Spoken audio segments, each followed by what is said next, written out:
Good morning, everyone. Good morning. Good morning. Welcome back. This is our last day. Can you believe it? Hope you're here with lots of energy, ready to go. Yes. This is about passion and purpose in the garden. So you got to really bring on the passion here. If you're here, you must have a lot of passion. There you go. Yeah. Yes, indeed. So we're excited. This is coming to, I know it's been a marathon, but we're planning to end it with a bang here. And we've got a really awesome session for you this morning. Seth and Poppy Finegold are going to be joining us very shortly here. If this is your first session, a huge welcome to you. I know that people have been coming in and out through all of these different sessions, right? So just want to give you a huge welcome. We do a short little intro here. We're going to do a blurb on our sponsor for the day. We're going to turn it over to Seth and Poppy. They're going to do a presentation, and then we will come back with Q&A at the end. So just a quick little overview of how it works here. And so, yeah, let's start out with our... So we'll be trying to keep track of your questions in the chat. Yes. And we'll bring those up later. Yes, 100%. So be active in the chat, because that is where the other side of the community, that's one of the fun things about these live events, because if you go to a physical conference, you can't chat with everyone in the audience while the speaker's speaking, but here you can. I don't know, is that a good thing or a bad thing? I don't know, it might be distracting. But the fun thing is because somebody telling dad jokes. Oh yeah. But the fun thing is that it does kind of build a little bit more of a community atmosphere. It does, yeah. And you can connect with people in the chat. Fun. All right, so we wanted to do a little spotlight for our sponsor of the day. And this sponsor of the day is Azure Standard. And we have been doing business with Azure Standard, I was calculated up, for 20 plus years, I think. Because it was back when I was 12, 13 that we started with them. So our history goes back a long way with this company. Azure Standard is one of the best places to get bulk, natural, organic foods that are healthy for your family, but they don't just do foods. They do like plant starts and all kinds of other things in there as well.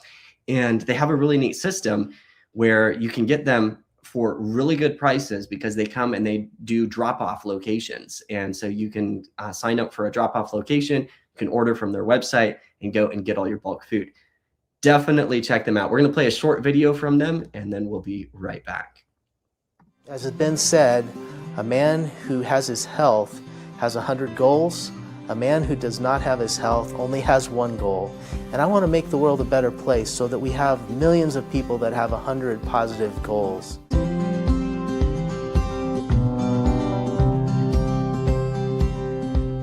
We can make our world a healthy place. We live in a world of abundance. We do not have to be living in scarcity if we take care of our resources correctly. By producing super nutrient-dense food, our bodies are full of minerals and healthy vitamins and enzymes and everything that it takes to have a good, healthy life. By living a healthy lifestyle, our communities become stronger, our families become stronger, and we have a more healthy culture.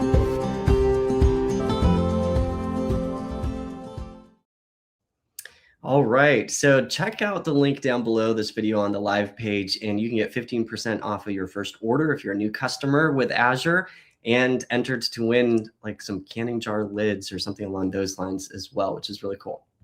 So definitely check that out. All right, now we are going to invite Seth and Poppy on stage. Seth and Poppy, welcome. Hello, thanks for having us. Yes, we are very excited to have you here. And I'm sure there are probably people in the audience, just when you get an audience this size, some of them may already be familiar with you from your Instagram as well. But for those who aren't, we want to just give a short little introduction here. Seth and Poppy are filmmakers turned farmers, which is just a really cool connection between those two.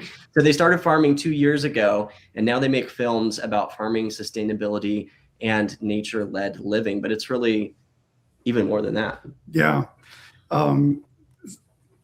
Beyond that, and what they're going to be really developing in the discussion today is exploring their journey from self-sufficiency to community food sovereignty. And they're doing this in the context of across the pond. Yeah. They're located in southern England and in Devon. Is that right? That's right. That's right. Yes. If you couldn't tell from the accents, we are not on the So, anyways, I think you'll really enjoy this, and I've been really looking forward to it. Yes, we're looking forward to turning the time over to you. Everyone in the chat, just a quick reminder, we will be keeping an eye on those questions. We're going to have a Q&A time at the end, so feel free to put those questions in anytime. Otherwise, Seth and Poppy, the stage is yours. We'll pull up your slides here, and then we will drop backstage, and you can take it away. Nice one. Thank you so much. Okay, yeah, there we go. Lovely. Well, we're really glad to be first up today on what is your final day, I believe. Sounds like some of you have been like sticking at it every day for every session, which is amazing. Must have taken on board a lot of information and hopefully been very inspired by some stuff. It's amazing to see people from all over. As Paul said, we are based in the UK on a very small little bit of very wet land in Devon right now. Yeah, you might hear the rain on the roof right now, but yeah, it's towards the end of the day for us right now. So it got me when you were saying it's the beginning of the day there. So there's a whole day ahead for you guys. But anyway, a nice way for us to end the day. So yes, as Paul said, we are Do Good Things. And we wanted this presentation to kind of be based obviously around passion and purpose, but also for us to start by throwing that straight to you guys, and you're being really active on the chat. So I love that. You know, what does Do Good Things mean to each of you? I think it can be very interpretive and we love that about it. And that's why we're going to explain what it means to us and how we kind of developed over the last 2 years what that means for us. So keep that idea in mind. It's not doing good things, it's do good things for a reason. It's an instruction. So have a little think about what that means for you while we tell you a little bit about our story. Yeah. So 2 years ago, we made a crazy decision, a foolish decision, some may say, to leave our city dwelling lives behind. We lived in a one-bed ground floor flat in London with a tiny postage stamp garden that we loved, but felt fairly trapped in. We felt like our lives lacked real purpose, I suppose. We were working as filmmakers and we were spending most of our days making commercials for brands that we didn't necessarily align with. We were living very out of touch with the seasons, with the rhythms of nature. And we were aware of this. We knew that it didn't feel right, but it was the life we were living. And we felt like one day, enough is enough. We have this feeling deep down in us. We need to do something about it. So we decided to sell all of our furniture and go on the road, basically without much of a solid plan, but knowing that we needed to look for a new lifestyle for ourselves, a new place to call home. So we started that search across the UK. And I guess we all have romantic ideas about what living off the land looks like, don't we? Yeah. So here we are, jumping forward a little bit. We stumbled across this place in Devon after spending best part of a year out going around the UK and searching for where we wanted to call home. And yeah, so we had these romantic ideas of living off the land. And I guess the way that we looked at it is we thought that that meant being totally independent, growing all of our own food, cooking every meal from scratch over an open fire, living in nature, surrounded by, no roads, no fumes, free-ranging livestock everywhere. And I think we'd built this dream up that I guess you'd call it like the typical homestead dream. So in the UK, we don't really have the term homesteading. We say smallholding. So if you hear me say smallholding throughout, it's just a little translation thing. I'll try and stick with homestead. No, but it's a Britishism, you know. Yeah, it's generally not a term I use anyway. So anyway, we found this beautiful little cottage, and I think on the surface of it, it looked like that typical dream. Yeah, we all have that in our heads, and that's what kind of sustained us through a year of searching for that dream. So this is the picture we had in our heads, and we did find this little smallholding in these rolling hills, in this cute little tree-lined valley with a beautiful 17th century cottage bordered by a little stream and a bigger river down the end of the field. And there was clearly so much potential with what we'd found. We were so sort of fired up. I was going to say, it sounded like you were just kind of showing off a little bit. This is leading. This is leading. But yes, potential being the key word. Potential was the key word because, yes, we had this in our heads to sustain us through the journey of feeling quite untethered as we looked for our next place to call home. And this was the picture we had in our heads of me, us growing our own food and going out and harvesting it every day and eating seasonally and all the rest of it. But of course, this was the dream, and this was the reality of what we were actually facing. But it's potential for sure. Yeah, but it sounds silly but I think we've all kind of been there where we've built something up in our heads so much, and like the sale process takes so long that genuinely, when it got to the day where we got the keys, we'd kind of forgot what we were buying because we'd built up this image in our head of this kind of perfect idyllic life. Little did we know the work involved. We had to do the work to actually build it. It didn't exist yet. So yeah, I guess give a bit of context about what it was like. Yeah, so the lovely, charming cottage was great. That's all good and well on the surface. But the reality was we had bought a 2-bed tumble-down cottage. That's a bit dramatic. Okay, maybe a bit dramatic. A lovely cottage that was owned by an elderly couple who had lived here for about 40 years. And they had poured a lot of love into it. But in the last 20 years, it's probably fair to say, they had not been able to look after it, to upkeep it. In fact, it's incredible that they were living here in the old age that they were. That generation's tough. I don't know how they did it. Because there was no drinking water. There was no central heating. We had to go out the back door to fill up jugs of water to get filtered water. And there were drainage issues. There was damp everywhere. There was wallpaper peeling off the walls. And the land as well was compacted and super overgrown. And so we were faced with this beautiful but very overwhelming reality of how are we going to manage this? What are we going to do with this potential? We had a lot of enthusiasm, and we were very, very willing to learn new things. We considered ourselves pretty handy, but this was a lot. This was a big challenge to take on, bigger than we realized. And I think this is when we realized we didn't really know the first thing about managing land. So which makes us sound incredibly irresponsible, to be honest. Good time to realize. So yes, we had this overgrown land, and I guess like knowing as little as we knew, was our land really overgrown? Or was it just a haven for wildlife? We were getting so much mixed advice from all of our neighbors.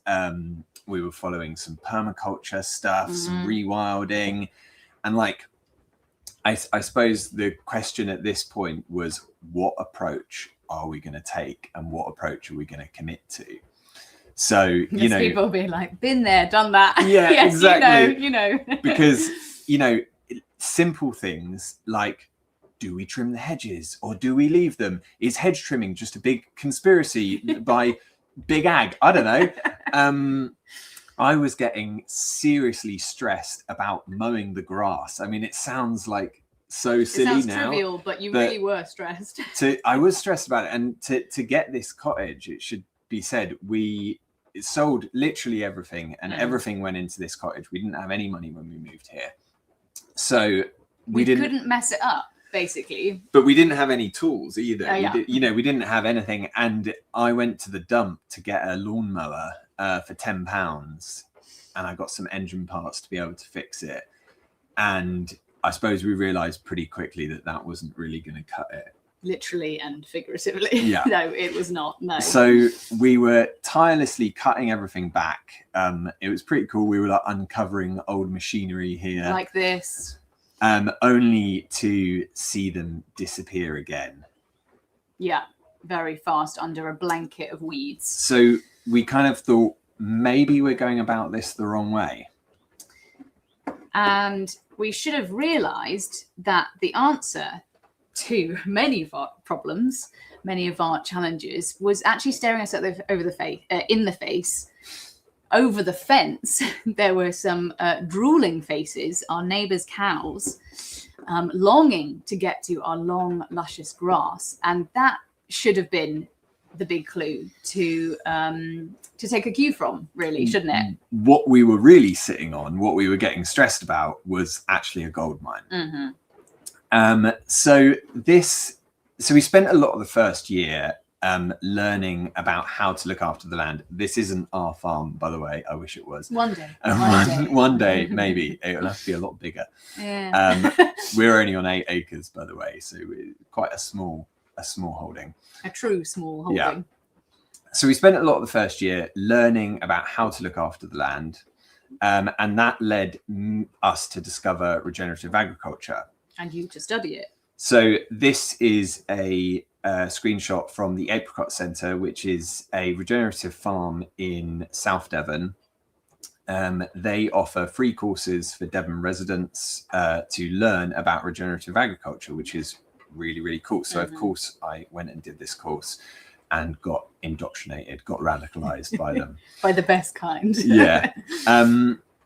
So I just kind of, probably a lot of you are familiar with the term regenerative agriculture, but I thought it might be worth going over it quickly. So especially our sort of view of it in the UK. Well, this is the thing with Regen Ag, is there is some defined meanings, but there is no certification. So everyone has a bit of a interpretive view of it, which is actually one of the best things about it, is that it's an evolving thing. So I think certification can sometimes stop progress, and that's what's kind of cool about this, is it's an evolving thing. So one of the biggest drivers of climate change can be traced back to how we grow, transport, and consume our food. So with our project being wanting to discover what true sustainability meant for us, we thought food would be a good place for us to start.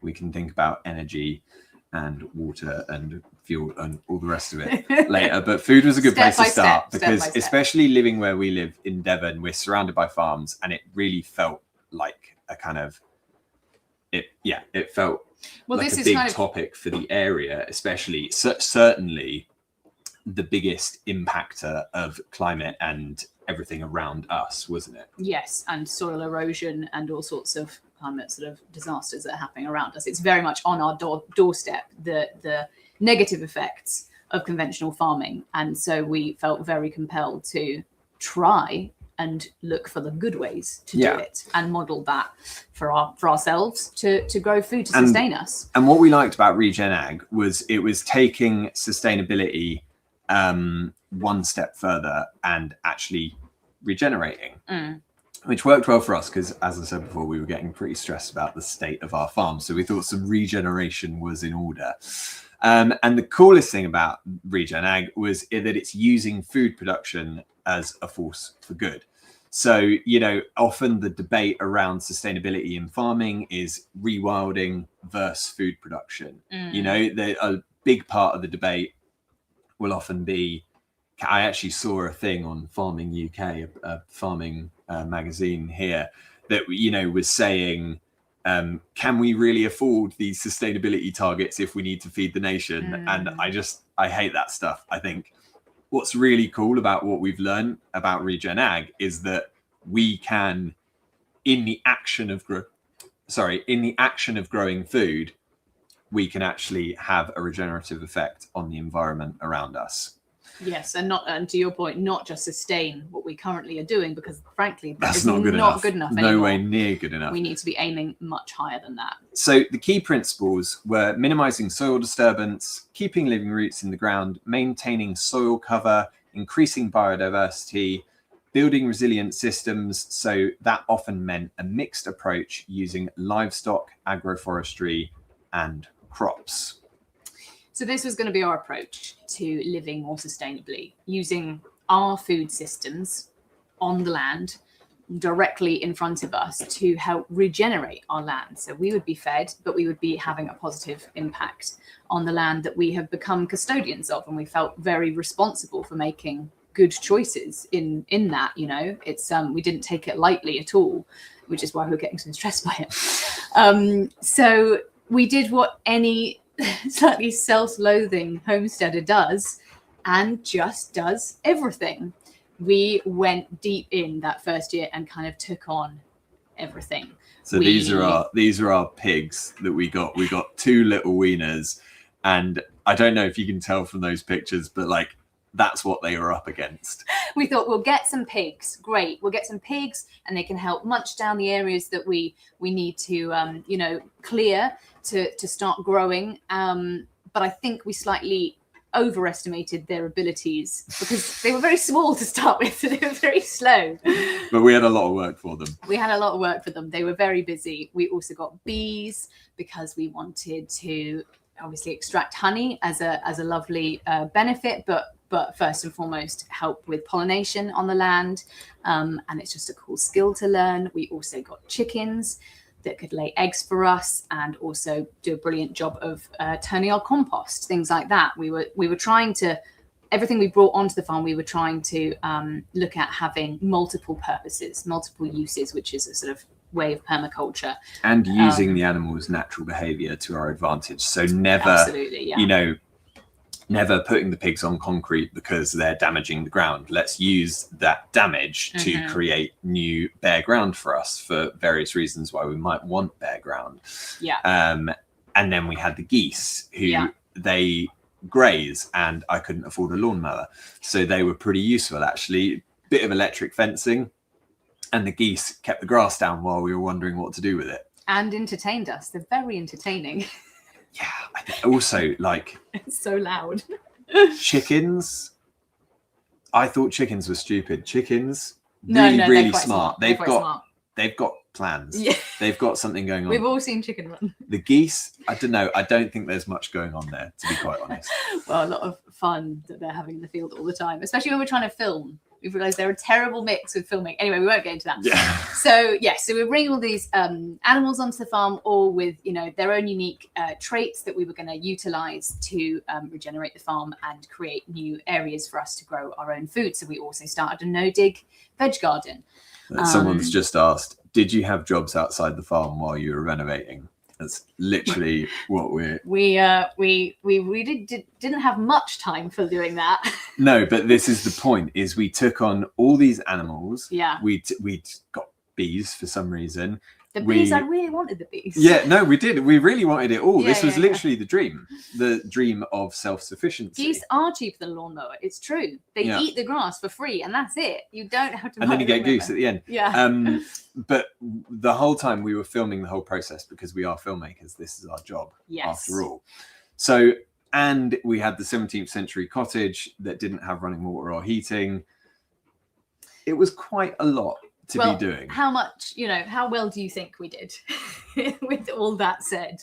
Because we did achieve a lot, I think it's fair to say. And we this is a before, at the very beginning when we moved in the spring, and that was by the end of the summer, in the autumn, or even the next spring actually. And looking at that, I really am proud of what we have done, because I know that it's having a beneficial impact on the land, that we were eating self-sufficiently within 6 months, I think. It was incredible how, look, we were burnt out. Well, this was the downside of it that we very, very quickly realized that we would sit down to a self-sufficient meal. We'd grown and raised everything on our plate. And for anyone who's done that, you know how rewarding that is. But we would sit down, barely able to enjoy it from pure exhaustion. We just felt so up against it all the time. And we knew that we were doing what we wanted to be doing. And we had all the passion there and felt great purpose, but something wasn't quite working because we had done all of this to change our lives and to create a life that was more sustainable and more purposeful and more meaningful. Exactly. With more connection. But in doing all of that, we had created a life that was completely unsustainable. So what was the point there? Weren't we trying to create something circular that would last years and years, that we could enjoy? That was surely the whole endeavor, and it didn't feel like we had figured that out. We hadn't got it right. No, in some way. We felt like in the city, the isolation we had from nature and we felt a lack of connection in the city. That's why we left. I think we just traded one kind of isolation for another when we moved here, because one of the reasons we moved to Devon was so that we could go to the beach. In our first summer here, we didn't go surfing once. We went to the beach once, but did we go once? But I don't think we took our boards into the sea because we didn't have time. No. And we had must to get back to the farm and feed the pigs, incubate some eggs or something.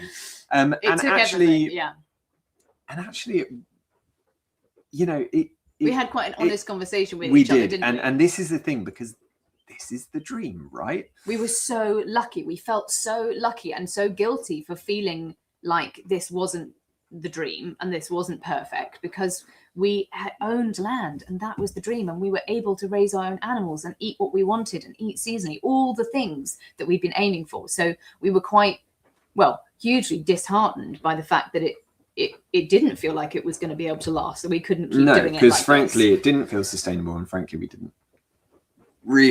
it wasn't that enjoyable, purely because of how tired we were, just because of the sheer amount that we'd taken on. So we started to rethink, essentially.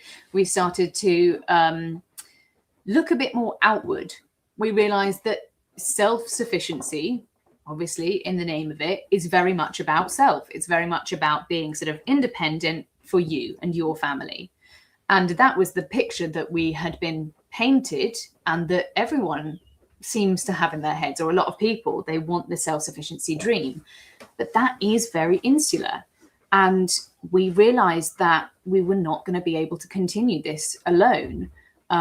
So we were going to have to start looking a bit beyond our own boundaries at our community and what that had to offer. And we realized that actually we were surrounded by incredibly knowledgeable people, super passionate people, people we needed to learn from. And it's at this point we realized that what we needed wasn't to run away, but was to find our community and embed ourselves deeper into it.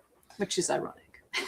I guess. Although, this was all part of the process of finding our community for us. True, yeah. Probably quite a dramatic way to go about this process. So we're essentially saving you time, hopefully. Yeah. You don't have to go through this process. Although it was kind of fun, we can just cut to the chase and say, we realized that community was more where it was at. Yeah, exactly. So we started to value community, the skills, the swaps, the time, and I suppose the idea that what we were trying to build takes a village. Yeah, which actually there's a reason that's a saying, isn't there? That it takes a village.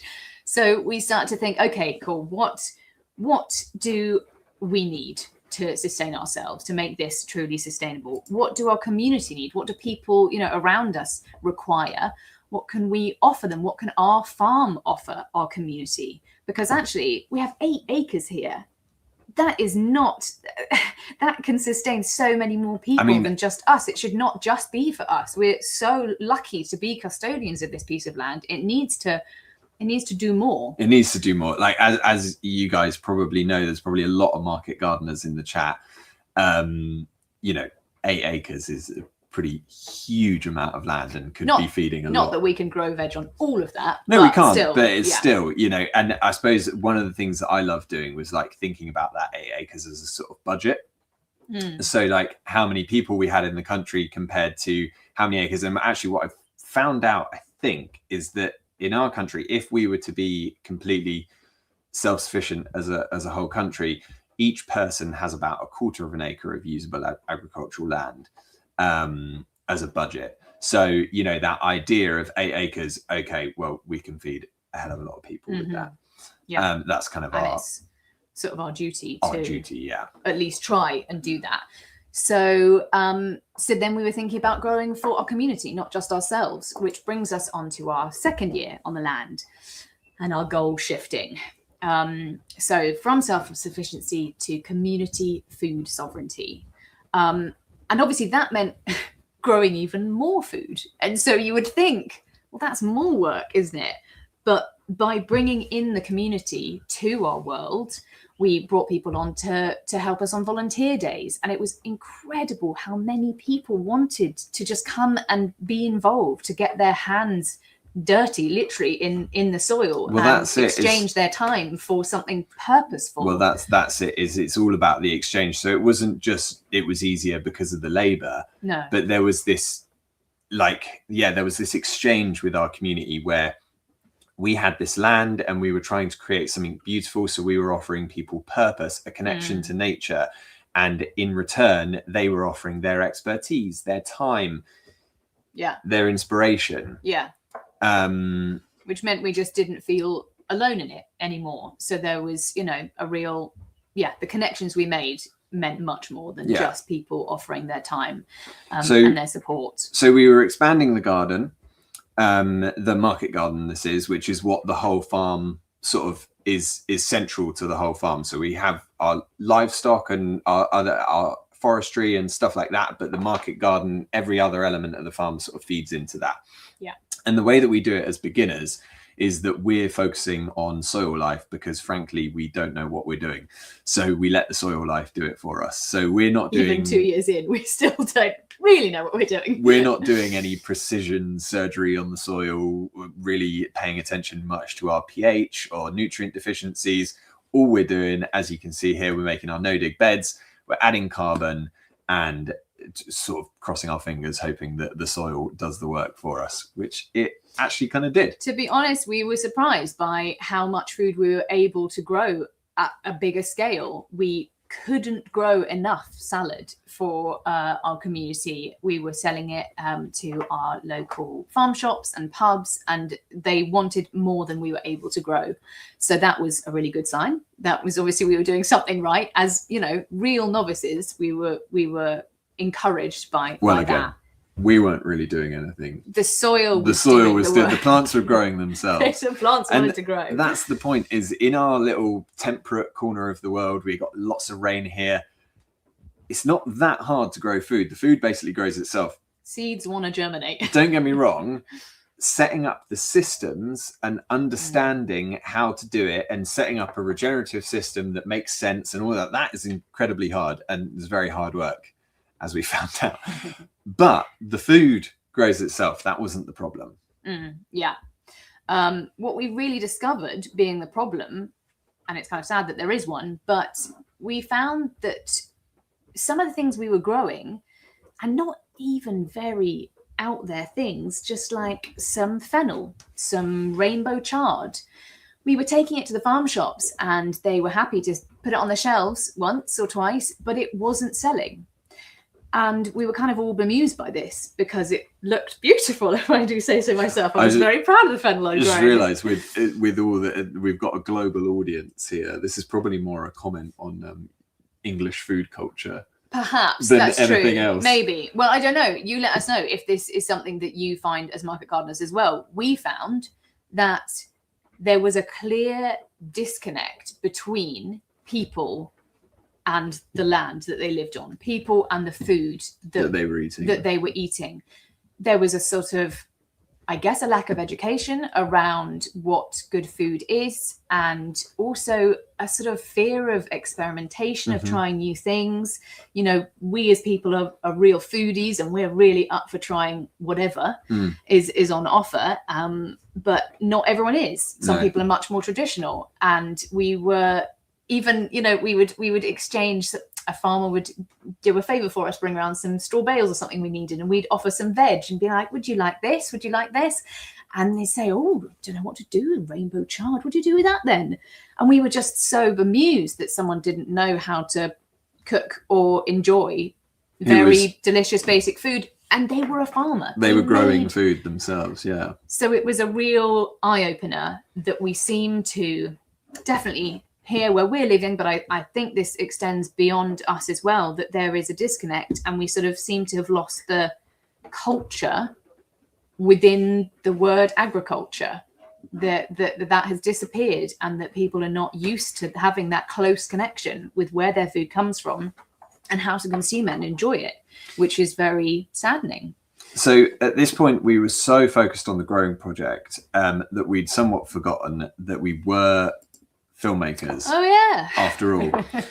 So, and actually we're much better filmmakers than we are farmers. You can see from this brilliant. It's not very obvious there, but I am depiction. trying to unload all the manure that's in that trailer, and we don't have a tipping trailer. So Seth tried using the tractor as a tip for the tray, and anyway, we're not very good farmers. That's what we're trying to tell you. This And is an illustration of that.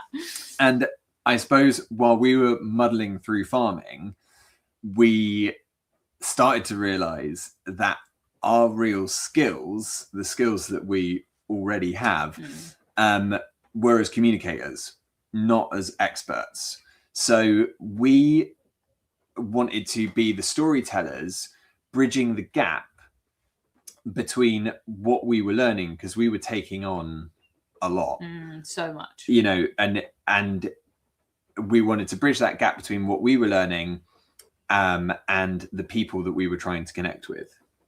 Yeah, the people who are selling produce to, but also more wide scale, you know, just other people who had lost that connection. We feel like we actually do have quite unique skills being filmmakers, but also now having a small understanding of farming and working with the land, that we can utilize that and be the communicators and storytellers, as Seth says, to bring that to a bigger audience and to help repair that connection. And that's actually funny, you know, at the beginning when we were getting introduced, and I can't remember who said it, but they, you know, said how it's a bit of a strange link between farming and filmmaking. But actually, that's like going back to the "it takes a village" idea. You know, that storyteller is such a valuable part of the village and the community. To keep the culture, to tell the stories, to pass on the knowledge, to do that. And I mean, usually it's the knowledgeable elder, and we're not that, but we are the conduit for it, so it works fine anyway.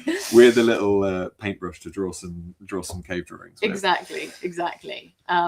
And what we started to find, as you may have seen, that we started to sort of document all of this learning and all of this process on Instagram, and the reaction and feedback we were getting from that was so positive and so engaged. People were really interested in often the most nerdy things. You would be on the stories just going off on one about, you know, soil or something you'd learned about, root systems. At first, when we, you know, while the following was growing, you know, I'd get friends from back in the city messaging me and going like, why am I so interested in this? Yeah. Like, and people were, because it matters.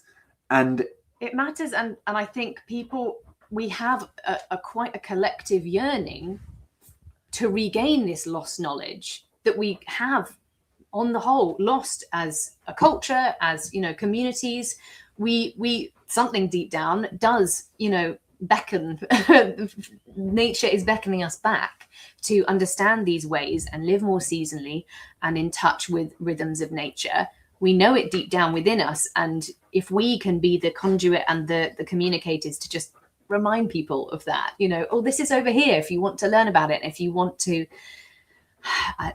gain knowledge. So, you know, if the climate crisis is largely caused by the way we grow and produce our food, regenerative farming, but the first step is to actually get people to care and get people connected Emotionally.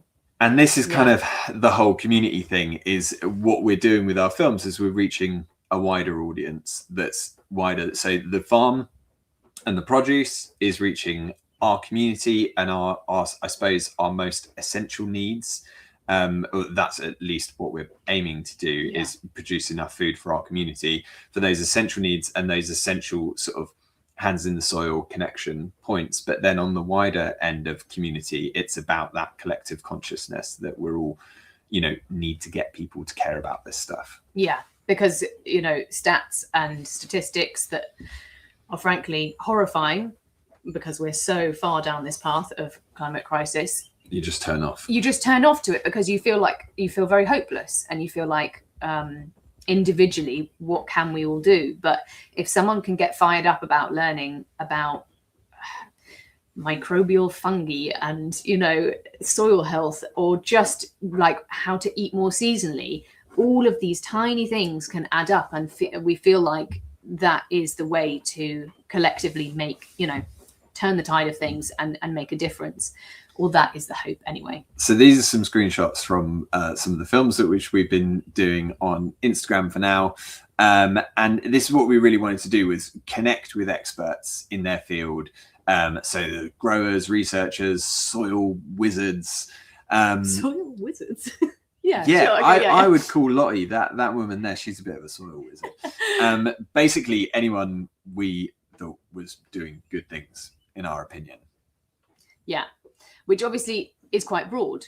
So the next step for us is about launching the YouTube channel. Yes. And telling more of those stories, I guess. Yes, telling more of those stories, but drawing on expertise that we do not have and that we want to have. So we're sort of inviting people to the farm, or going to visit people who are doing incredible things, have a project going, or just have amazing skills, and trying to use our skills as filmmakers with a little bit of farming knowledge to communicate that to people. And then also to bring ideas back to the farm as a sort of testing ground to prove like, this is how it works. This is what it looks like in reality, small scale, because let's be honest, most people, or a lot of people, are doing it on a small scale. And we want to be able to inspire all levels of people to have a go at things.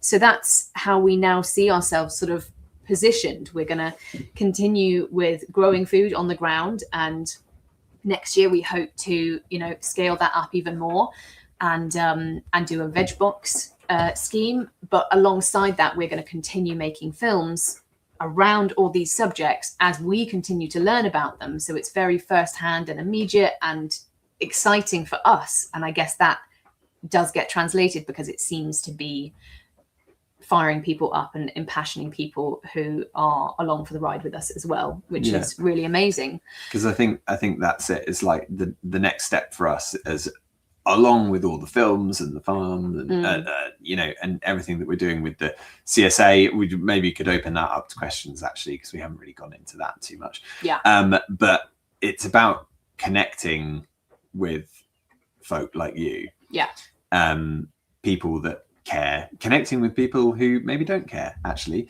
and having discourse and you know, and really getting, I suppose, that passion and purpose going. So we would love to bring it back around now to this statement, the thing that we have attached to ourselves. We probably distracted you a bit. You probably weren't doing your homework. Sorry. We can have a few minutes of silence now, if you like, to think about this. But we would love to hear from you about sort of what that statement brings to mind, what maybe you can apply that to in your life, or what you would like to do with that statement. What are you doing that are good things? What would you like to do that are good things? And what does it mean to you? What can we do with that sort of statement? Because that's kind of part of the whole, the statement's a little bit of a joke, right? What is good? It's totally subjective. We've obviously gone on for about 40 minutes now talking about what good means for us. It's pretty complicated concept, isn't it? But the key thing is the doing. Yeah. So it's about taking action. So defining what matters to you and then taking action. So I thought a fun way to open up the Q&A might be to talk a little bit about maybe something that's inspired you, something that's a good thing, and maybe not necessarily from our talk, but from the whole week, from everything. Yeah. That's and then how are you going to do it? How are you going to action it? And these things can be tiny. We always say to people, one of the most common questions we get asked is, how do I, do what you've done? How do I? And we say, don't do what we've done. Just grow something on a balcony. Join a local veg box scheme. Then that's probably the most effective way you could be connected to the land. Find a community garden that you can go and get your hands in the soil and it learn can be a from other tiny people. step like that. Yeah. So yeah, I suppose we should throw it into the comments. Sorry, they've all been coming in and fast. I haven't been paying too much attention. So someone here, Rose, is saying community garden, start composting where they are afraid to do. What does that mean? Start composting because you're afraid to compost? Don't be afraid of composting. No, I think that means start composting when the they idea are. of volunteer days. Yeah, volunteer days, great success. Yes, and plot sharing. Yeah, absolutely. Yeah. Like, we have proven that we took on too much and that you do not need to do this. We could be growing enough food for ourselves on a tiny plot of land, and so whatever you have access to or whatever you can share with people, as Seth says, even if it's just starting to grow things on a windowsill, or if you want to take on a massive project and have a story to tell like we do. So I love this. Someone here, S Gouge, has said share good. That's a simple one. Yeah. Well, actually, it's probably not simple at all, is it? Someone says, I'm moving towards better soil, more efficient raised dense beds. I really like that. The dense polyculture planting, less mowing, more wildflowers. Yes, that sounds great. Absolutely. Throw some geese in there, maybe. Why not? Oh, I have to say about that. Sharing a year with vertical planting space. That's cool. Yeah. Even if you have, no floor space, but you can grow up things. There's always options for that as well. So someone says here, I did community gardening years ago, but there aren't any where I live now. So start one. Yeah, you can start one. But also, this is probably one of the positive sides of social media is finding them. So when we moved to Devon, the first thing we did was we had a friend of ours set up. We didn't do too much because we were quite busy with our thing. But that's how I found out about the Apricot Centre, which is where I studied regenerative agriculture. If I hadn't volunteered at the community garden, I wouldn't have found out about that. Life would have been very different. So definitely connect with people is probably the first step to finding a new. See a free seed library start up. That would be amazing. Seeds are obviously the beginning of everything, and if you can seed save if you're already growing and then share that with your community, again, that is all working towards food security and food community sovereignty, which is incredible. Someone asked if we could repeat the 7 steps of, I don't know if it was 7, Paul, but yes, we're just taking the lead here. Hey, no, this has been great, and I think seeing everybody's little blurbs of what they, what stood out to them is really exciting because it really takes it and pulls it home. I think this is honestly, I can't think of a better way to start today with the passion and purpose of the garden. I saw people in there saying, "Hey, this is a little bit of a breath of fresh air." They've had so much like, this is how to do this and how to do that and how to do this, and your story is just like, okay, let's take it back and talk about. So let's hear from someone who doesn't know how to do anything. Yeah, exactly. Right, yeah. Refreshing. Yeah, exactly. So that's really nice to hear. Good. But yeah, we had multiple people ask, and maybe we should start out the Q&A time here with, what were those 7 steps that you took? So the 7 steps, I don't think we numbered them as such. I'm not sure there was, but I could maybe count.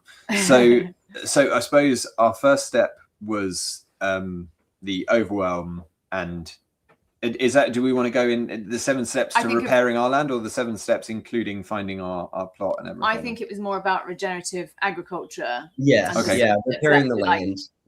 Okay. Minimizing soil disturbance being one of them, probably.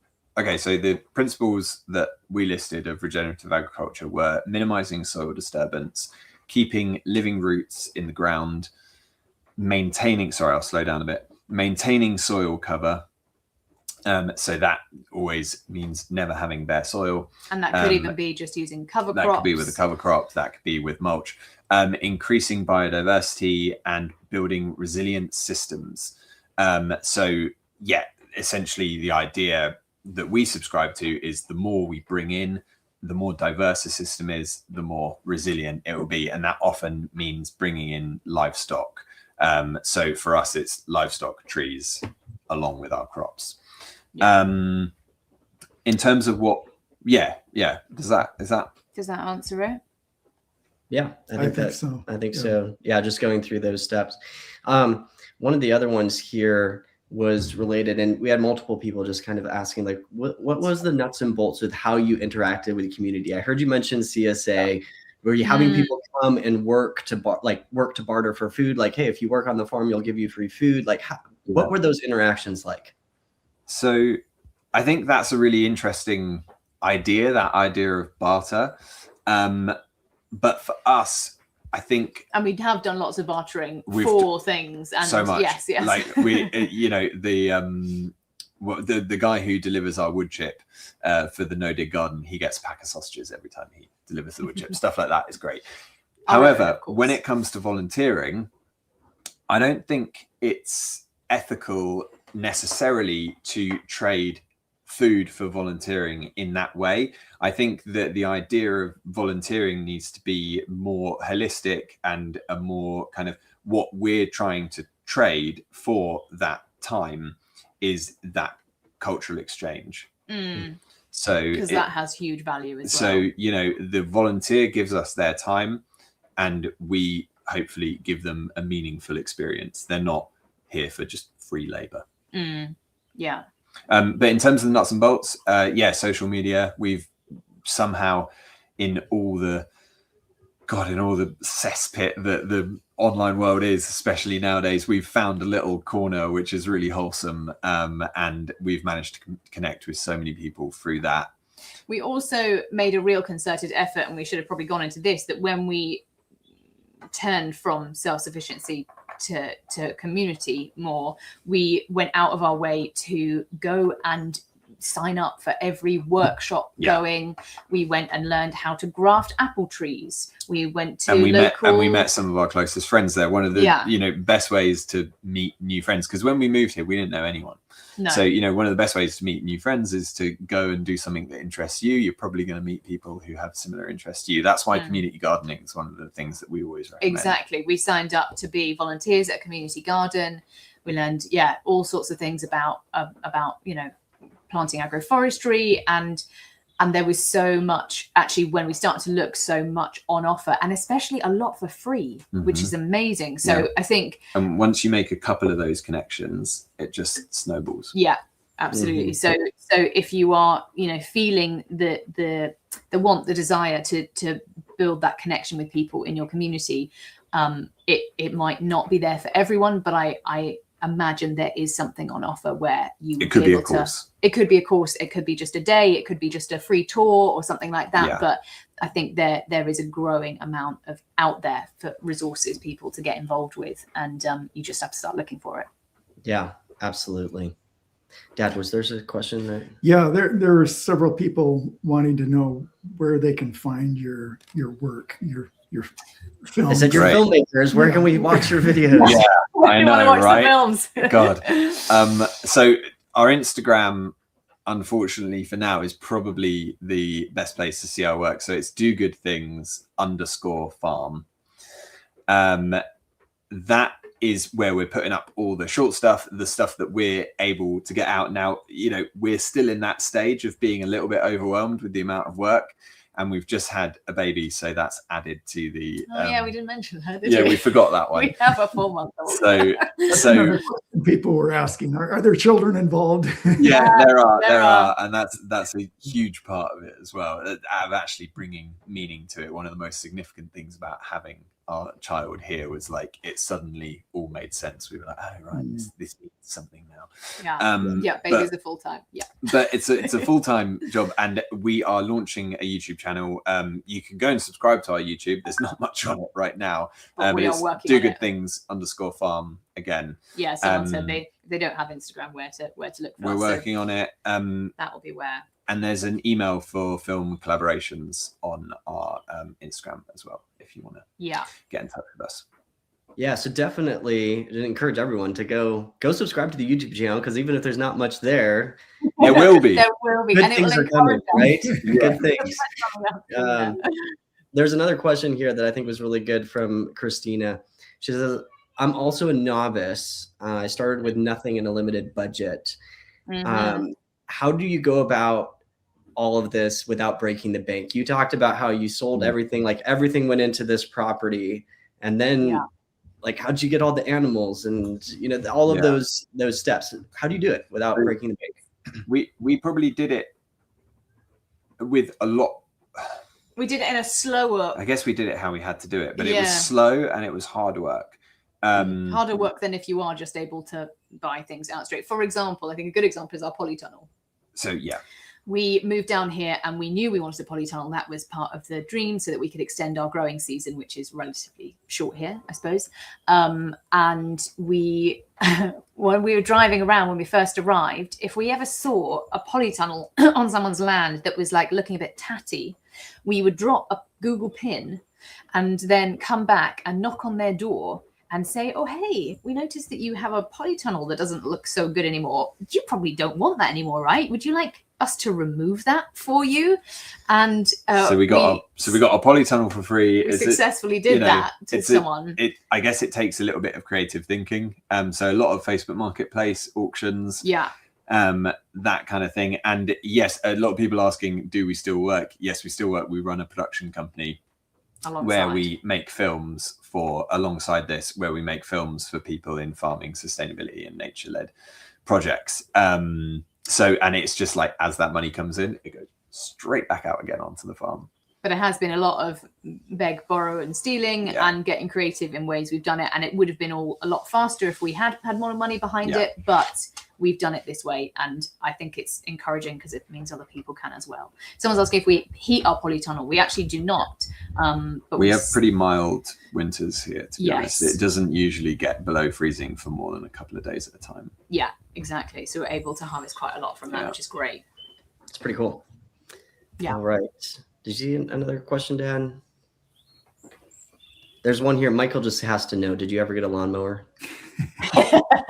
Well, actually, no, I did. Yeah, no, I mean, you did. No, we managed to save up enough to get a tractor in the end. So we have a little compact tractor now, a little small 1980s Kubota.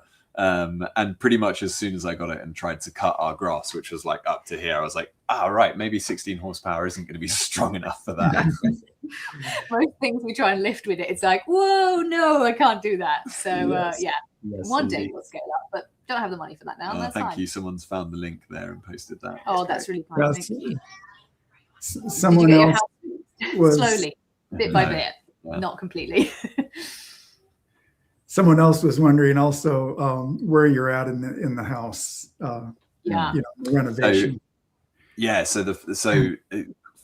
Somewhat foolishly, we've sort of got a little bit too overexcited by the land, and our house. We pretty much at the moment live out of 2 or 3 rooms in our house. So we have like a kind of reception room which we've made. We've quickly stripped the wallpaper and like slapped some paint on the wall and like made it okay. Put a fire in there. We redid the kitchen temporarily. Just before the baby came. Just before. This was pretty much all heavily like last pregnant, year. Doing some decorating. Cleaning. But like, because we've been doing things, we've been rushing on the house a little bit because we know we're going to put more time into it later. Again, like our kitchen renovation, we didn't buy a single thing new for that. So that was all Facebook Marketplace. Seth is a demon on Facebook Marketplace, it has to be said. Yeah, so doing that, and then we've got our bedroom is like the only done room in the house. And we've done that exactly the way we want to by stripping it back to the bare walls, putting lime on. You learn how to lime plaster. We've done it all very, eco. It's incredibly time consuming to do a proper eco renovation. But take that's the house how back to we how it used to be. want to do it, and so we are just doing it step by step. Yeah. Good for you. Good for you. That's awesome. Thank you. Thank you. There's loads of people sharing different places that they have seed libraries, which is amazing. I love that. And also watch out as it comes into spring. I presume it'd be the same. Well, obviously everyone's global, so it might be different but in seasons. the Northern Hemisphere, this is the season for seed swaps. Yeah. Which is such a great place to meet people and get free seeds. Awesome. So that's a great way to kickstart your garden, if not else. All right. Someone's like, do we have plumbing? Yes, we have plumbing. We have a borehole now, which is all of our water for the garden and for the house now. Yeah. One more question here from Kristen says, how would you suggest getting a suburban community involved and trying to grow for the community?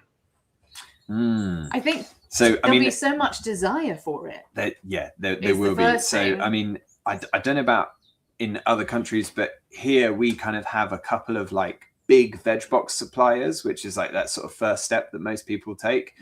So Riverford is the one in the UK, is kind of the biggest. Abel and Cole is another one. And you can pretty much get a veg box wherever you are. But then the next step, and this is what I wish we realized when we did live in the city and we wouldn't have had to move. No, we're glad we did. No regrets.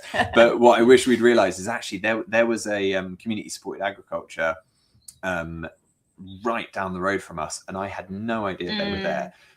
So seek it out.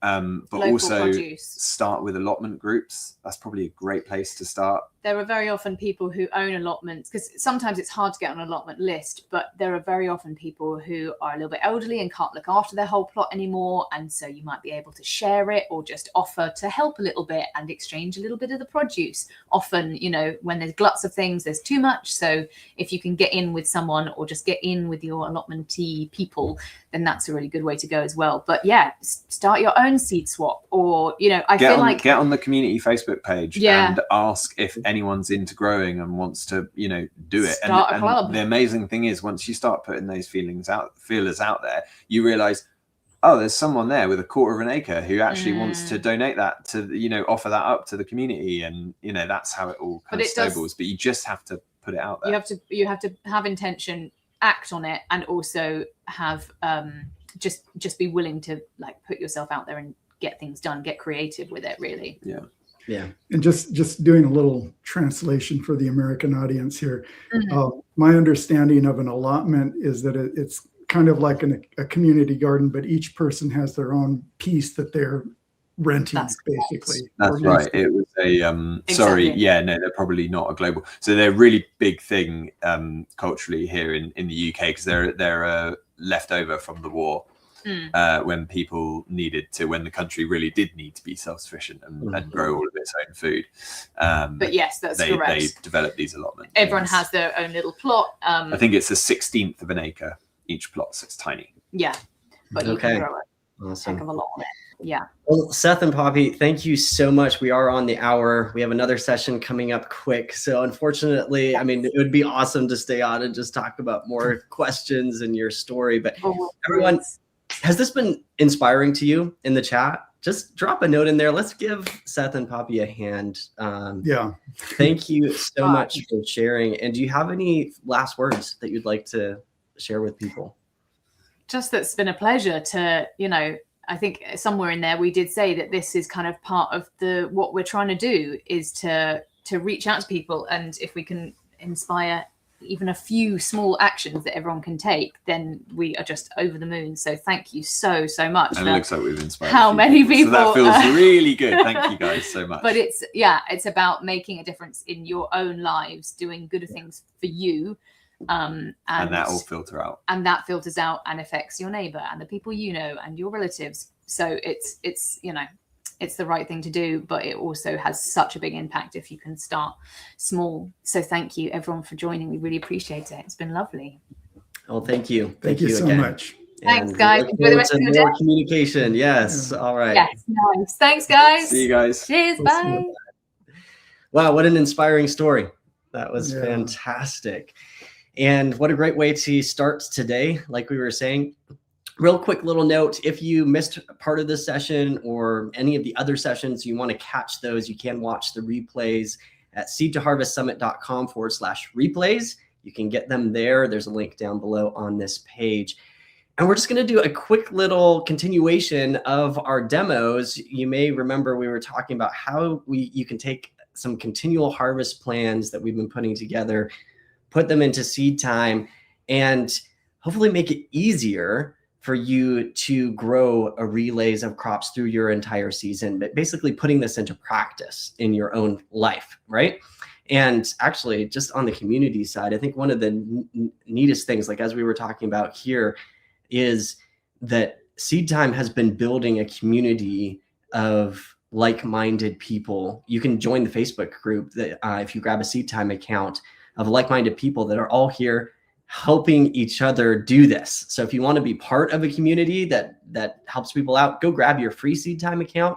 You can come join the Facebook group, and it's extremely helpful. We stay on topic. We don't get into, like, this is one thing that we all agree on, right? Growing our own food and helping nourish the land and our families is something that we all agree is important and is good. It's a good thing to do. And so we stay focused on that. I know there's a lot of craziness with perspectives and all kinds of other things in the world right now. We like to stay focused on, hey, how can we do this and help each other do this? So if you want to be part of that, go grab a free Seed Time account, seedtime.us/free. And I'm going to pull up actually real quickly here a screen where we have our, you maybe remember, if in case you missed one of the earlier sessions, by the way, you may hear my kids in the background. They're just outside the door here. But we have been putting together what we call these continual harvest plans, where you can take a bed in your garden and you can grow a center crop with companion crops on each side, and we will give you a continual sequence of what to do through the whole season so that you don't have to be thinking about the whole season transition and everything.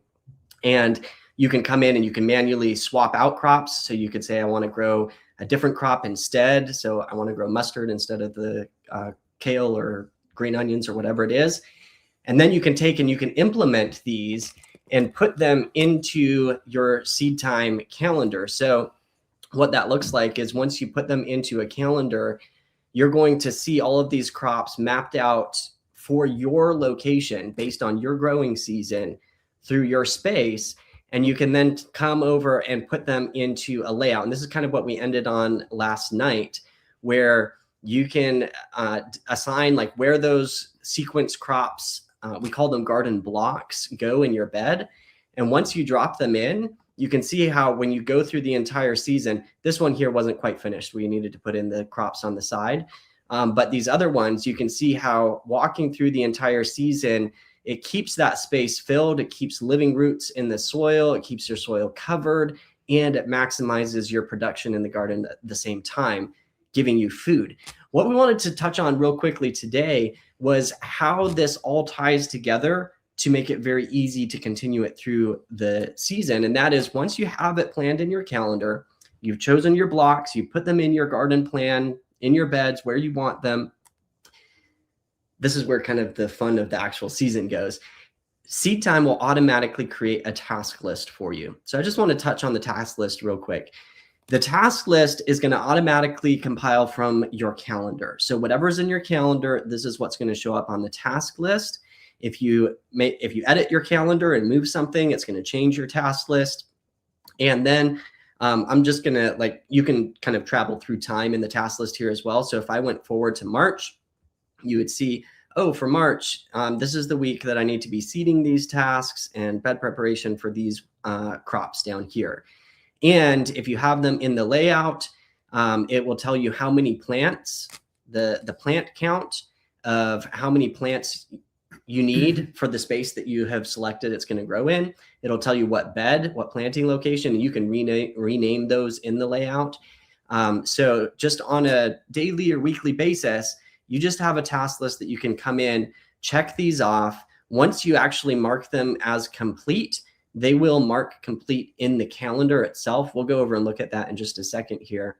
And it becomes a record keeping system as well.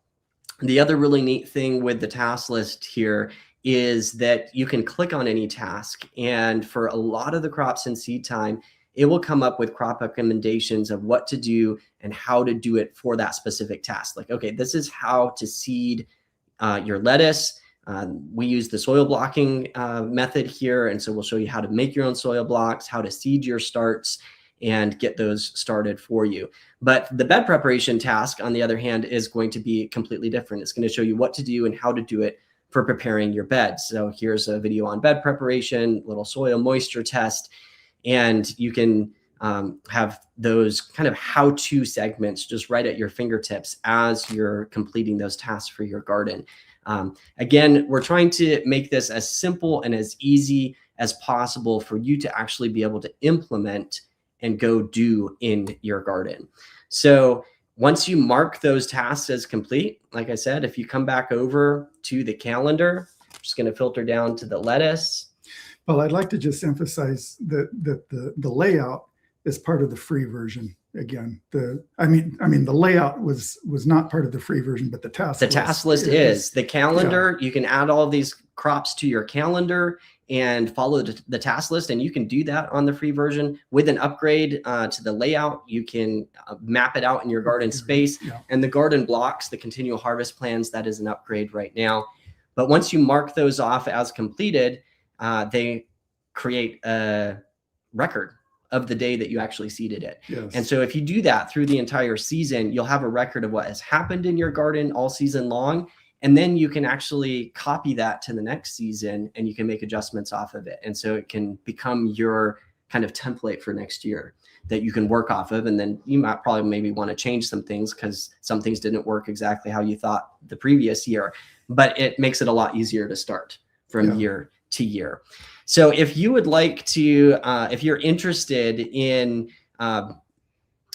being a part of the Seed Time community and would like to jump in with those continual harvest sequence plans, be able to lay them out in your garden and really map it out and make it super easy to go through the entire season, then definitely check out the seedtime.us/kit. We have a spring garden success kit is what we are calling it right now. Our team will throw up a link in the chat. And what is included, we wanted to put something together that gave you everything you needed to get started with planning and growing your best garden ever this year. So we're putting in 25 free seed packets from the Seed Time store. You get access to the Seed Time software. So you have the seeds, you have the software, all of the garden plans in the garden blocks, continual harvest plans that we were just showing you that are customizable. You can customize them to the specific crops you want to grow. And plus, it also includes training, and we're doing a live garden planning implementation workshop. So this is basically continuation of the Seed to Harvest Summit here. It's kind of the next step. You're getting all of the inspiration and the how-tos here. In the implementation workshop, we're going to sit down and we're going to walk you through step by step. Okay, here's, these are some of the plans that you might want to start out with. Here's how to implement them in Seed Time. Here's how to put them in your layout. And by the end, you should be able to have a garden plan that is ready to go. And all you got to do is follow the task list through the season. You can jump in with up to 50% off right now with a lifetime bundle or starting with a yearly account. And at the end of the day, we're wanting to address the biggest challenges that gardeners face when planning a productive garden, which is timing, clarity, organization, and confidence. We want to help you with timing. The calendar does that, makes it super easy to know what to do and when to do it in your garden. Clarity, so that you just know and don't have to be thinking, man, what am I supposed to be doing right now? Organization, so you have a simple task list to follow, which ultimately gives you the confidence to grow more food than hopefully you've ever imagined before. So jump on over, check that out at seedtime.us/kit, and that'll be available through the summit here. Otherwise, hey, we've got another session coming up very soon here. And this session is going to be from David Stelzer with Azure Standard. And he's going to be talking about why organic. You'll probably hear a little bit more of their story. Their background story was very interesting. He's going to be talking about why organic. Why would you grow organically? Highly encourage you to stick around for that. It's going to be happening on the hour, and we'll be back with that soon. Dad, am I missing anything before we wrap up with this one? Yeah, again, there are several people wondering if I'm already a lifetime member or subscribing person. How do I get access to the garden blocks? Oh, yes. So if you already are a lifetime member, and people are, we almost are forgetting the giveaway as well. People are saying you can't miss the giveaway. So we will do a giveaway. And what we're going to do is we're going to give away a first year membership to Seed Time. Okay. So you get your first year free, and then you can continue on. It's basically just a 1 year free of access to unlimited level access of Seed Time. Okay.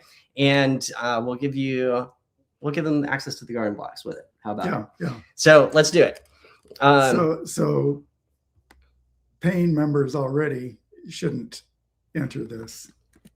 Right, because you already have access to it. Although you could enter, because we could just add another year on to whatever they currently have. I guess lifetime members don't need to.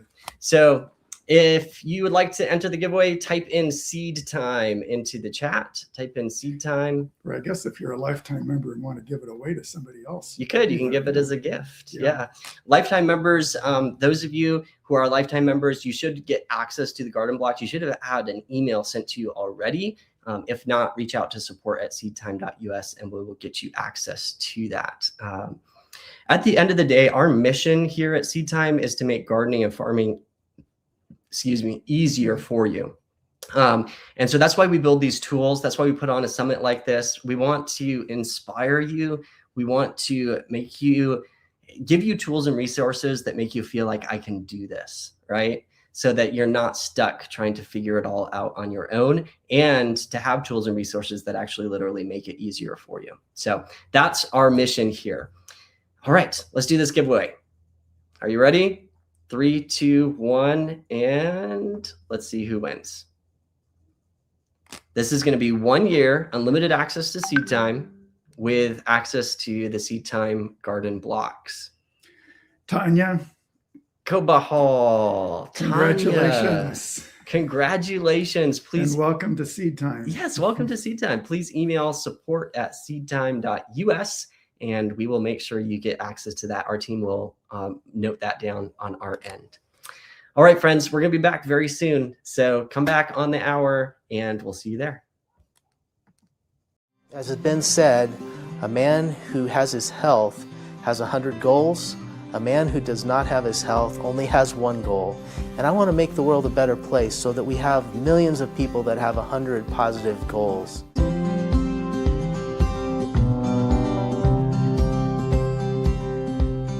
Can make our world a healthy place. We live in a world of abundance. We do not have to be living in scarcity if we take care of our resources correctly. By producing super nutrient-dense food, our bodies are full of minerals and healthy vitamins and enzymes and everything that it takes to have a good, healthy life.